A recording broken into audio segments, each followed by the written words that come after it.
Hi and good day everyone. We are from Subject Management Information System, Section 2, Group 2. Our group project title is User Experience of Using Self-Service Kiosks in Fast Food Restaurant. This project presented by me, Tan Yuan, Cecilia Tan Wen Lee, No Kuzaima, No Elisha, Tanisha, and also Noro Maisara. So let's get started.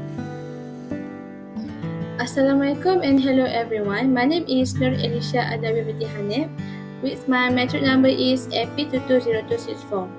Today, I'm going to briefly introduce my research title, User Experience of Using Self-Service Kiosks in Fast Food Restaurants. In recent years, self-service technology, especially kiosks, has transformed how fast food outlets operate. This kiosk allows customers to place orders, customize meals, and make payment independently, enhancing both service speed and operational efficiency. Major brands like McDonald's, KFC, and Burger King have widely adopted kiosks to reduce waiting times and improve order accuracy. However, the success of this system relies heavily on the user experience. While technology-savvy customers appreciate the speed and autonomy of kiosks, others, particularly older users or those unfamiliar with digital interface, may feel intimidated or frustrated. That's why user-centered design and accessibility are so important. In Malaysia, kiosk usage is rising, especially due to the demand for contactless services after COVID-19.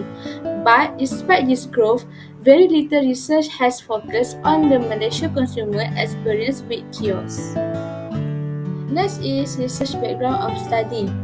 Self-service kiosks are no longer just simple ordering machine. They function as both transactional and analytical business information system. By capturing real-time order data, sales trend, and customer preference, kiosks provide valuable insight that help fast food business improve service efficiency and forecast demand more accurate.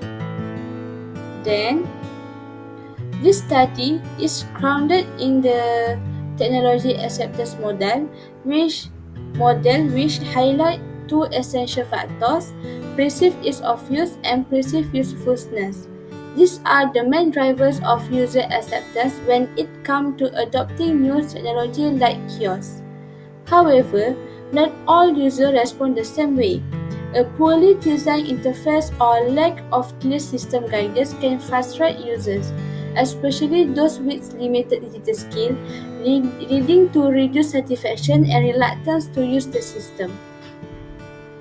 In Malaysia, this contrast is even more visible, where younger users are generally receptive and comfortable with self-service technology, but the older adults and non-English speakers may face challenges resulting in service avoidance or dissatisfactions. Moreover, the COVID-19 pandemic significantly increased the demand for contactless and hygiene service options.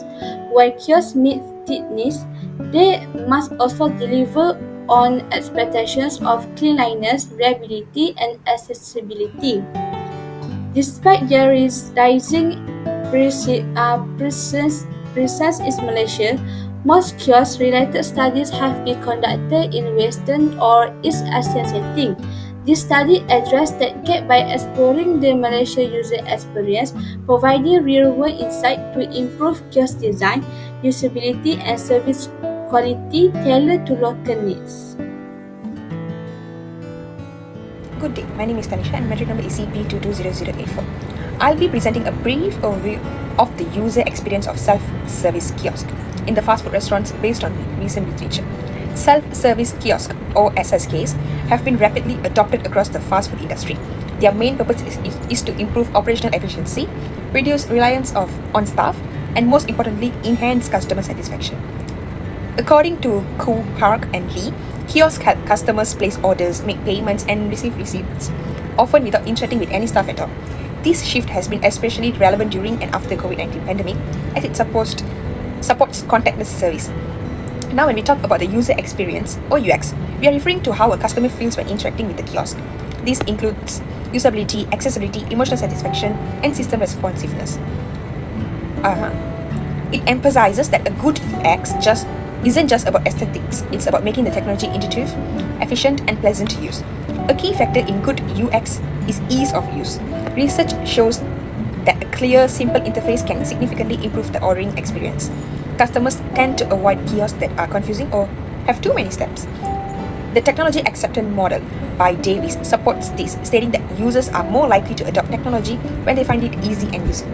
However, user experience is not one size fits all. Demographic factors like age, education, and digital familiarity play a big role.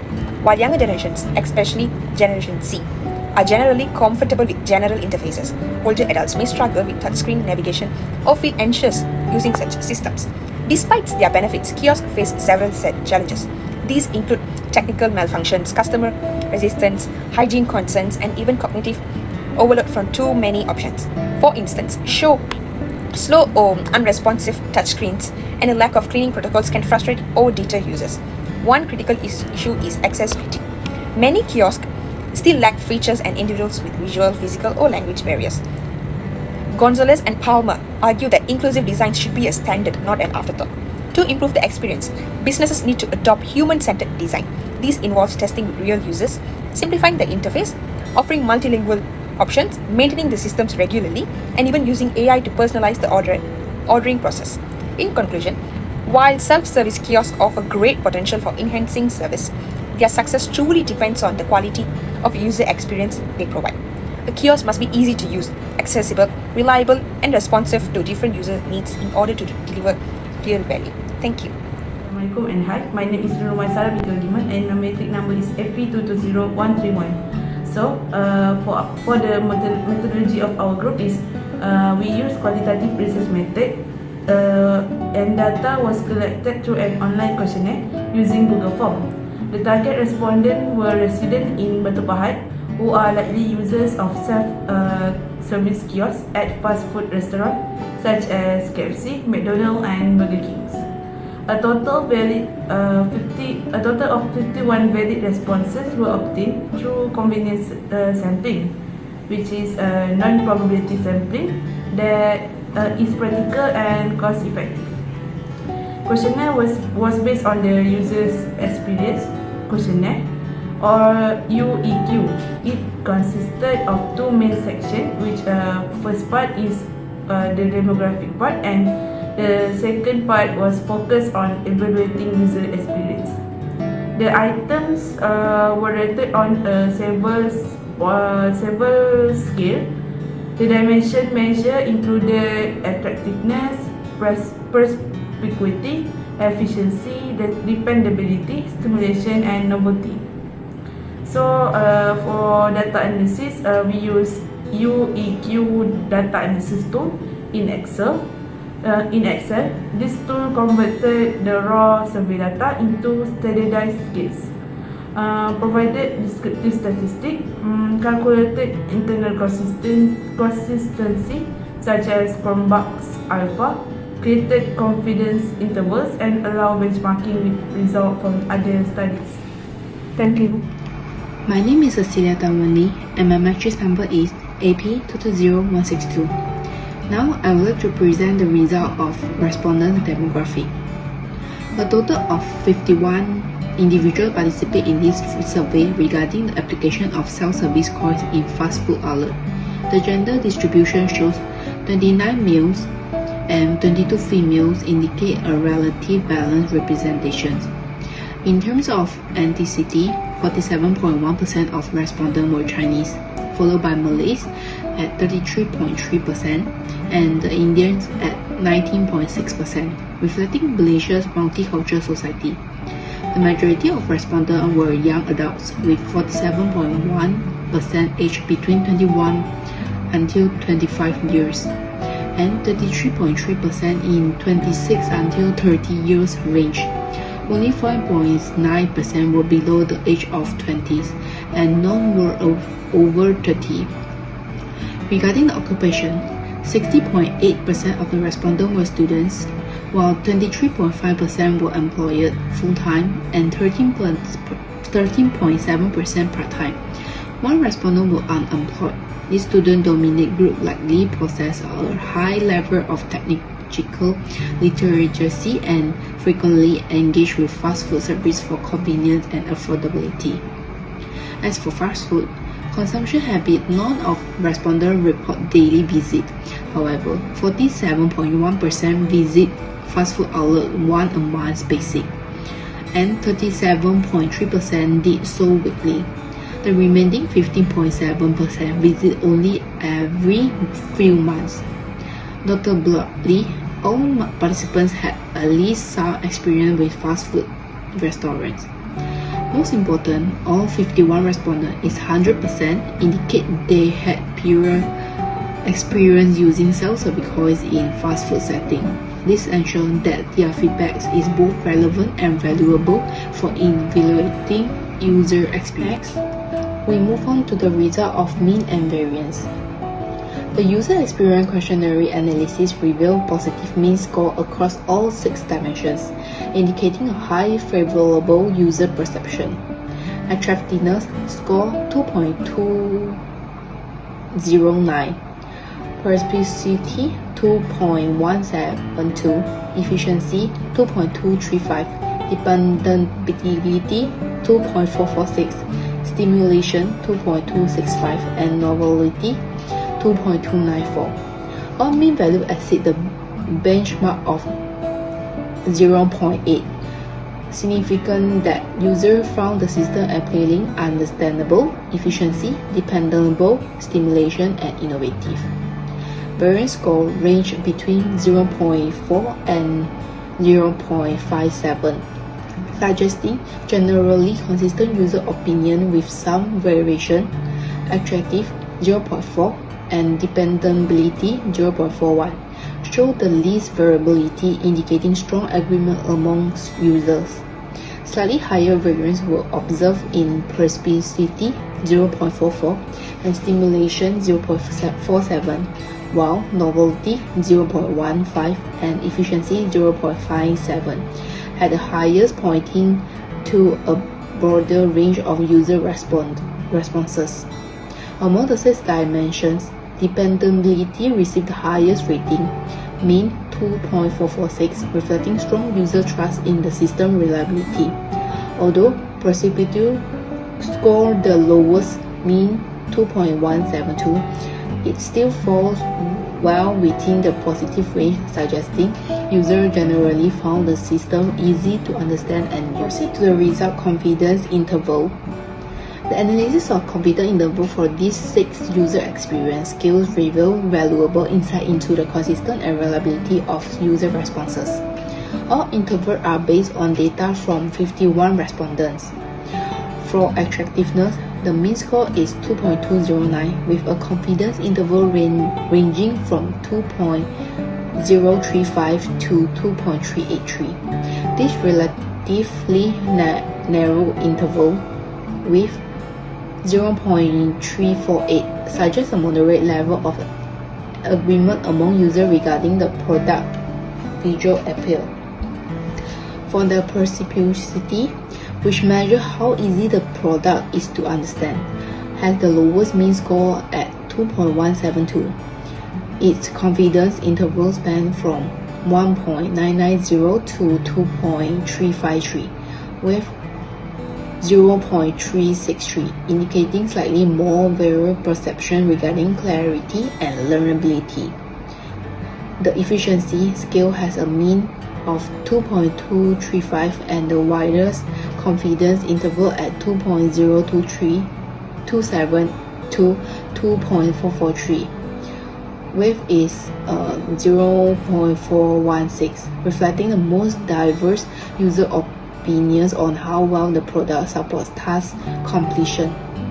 Dependability received the highest mean score at 2.446 and has a relative narrow confidence interval from 2.270 to 2.623, with the width is 0.353.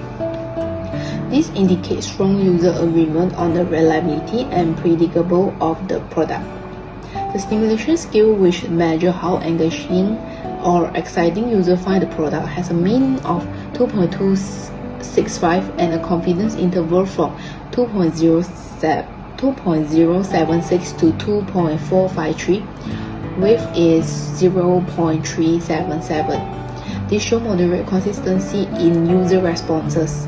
Finally, Novotel, which captures user perception of product credibility and innovation, has a mean of 2.294 and a confidence interval from 2.098 to 2.490, with 0.392, reflecting a mix of opinions. Overall, narrower intervals such as those for attractiveness and dependability indicates higher precision and stronger user agreement. In context, wider intervals, particularly for efficiency and novelty, suggest more variance in user perception. Hello everyone, my name is Tanya. My metric number is AP2200245. Now I want to present the result of skills consistency. The internal consistency of the skills were evaluated using Kropa Alpha, which measure how closely related a set of items as a group.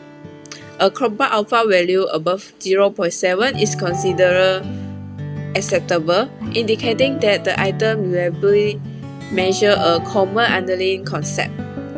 The study involved 26 items divided across 6 skills of the user experience questionnaire. This table is show our result. For the all 6 skills achieve Kropa Alpha value above 0.7, indicating good internal consistency.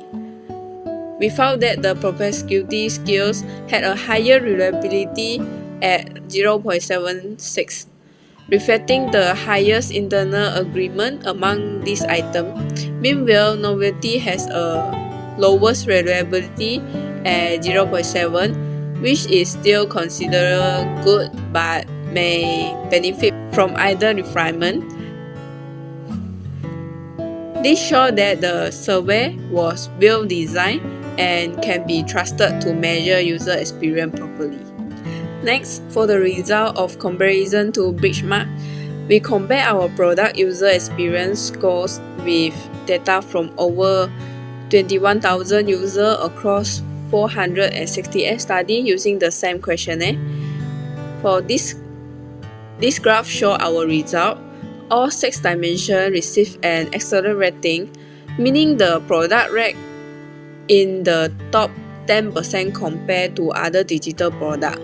This higher score was for dependability, which is 2.45, showing users found the product reliable. Even the lower score, perspicuity, 2.17, still received an excellent rating, meaning users found the product clear and easy to use. This analysis proved that the product offers a very high level of user experience in all areas. Recommendation: we suggest improving kiosk speed and system response to avoid the user frustration. Multilingual support is important, like Bahasa Melayu, English, Mandarin, and Tamil should be included. Add a feature like a force access larger text and adjustable screen for better accessibility. A hybrid model which is thumbnail help users who struggle digital tools. Hygiene is a key. Use a contact list, payment, and clean kiosk regularly. Use data from kiosk to improve the menu planning, marketing, and customer service. Keep improving the system through the regular feedback and testing. So for the conclusion is, most users, especially a youngest one, are satisfied with the kiosk. Reliability score highest, but efficiency and availability need improvement. The design should be inclusive, user-friendly, and suited to Malaysian culture. Cleanliness and fast service and are still very important post-COVID. Self-service kiosk should evolve continuously to meet a customer need. Thank you. That's for our group.